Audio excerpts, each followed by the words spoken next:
Isa akong babae na nagmahal ng buong puso sa lalaking akala ko panghabang buhay na. Noong araw na umalis siya para mag-abroad, umiyak ako pero mas nangingibabaw ang tuwa ko. Akala ko ginagawa niya yon para sa future namin. Para sa pamilya naming binubuo pa lang sa pangarap. Hintayin mo ko. Yan ang sabi niya, diary. At naniwala ako. Buong puso, buong pagkatao.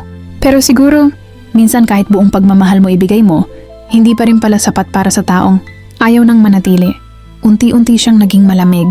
Minsan isang text, minsan wala. Hanggang sa isang araw, hindi na good morning ang natanggap ko, kundi isang mensaheng bumiyak sa puso ko. Pasensya ka na. Hindi na kita mahal. Hindi ko alam paano huminga noon, diary. Parang gumuho ang mundo ko. Para akong iniwan sa gitna ng dagat. Walang salbabida, walang direksyon, walang kamay na hahawak sa akin. Habang siya nasa ibang lugar, may bagong buhay, bagong kasama, at bagong mundong hindi na ako kasali. Ang sakit, diary. Sobrang sakit.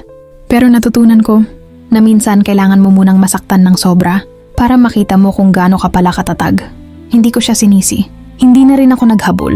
Dahil sa pagitan ng pag-iyak at pagpatong ng gabi, may natutunan akong mas mahalagang bagay. Kaya kong mabuhay kahit iniwan ako. Hindi ko kailangan ng lalaking hindi kayang panindigan ako. Hindi ko kailangan ng pangakong sinulat lang sa hangin. Hindi ko kailangan ng panghabang buhay na salita. Kung wala namang panghabang buhay na puso, diary, natuto akong mahalin ang sarili ko. Mas masarap pala yon kaysa mahalin ang taong hindi marunong magsukli. At kapag bumalik man siya balang araw at makita akong mas masaya, hindi ko siya babalikan.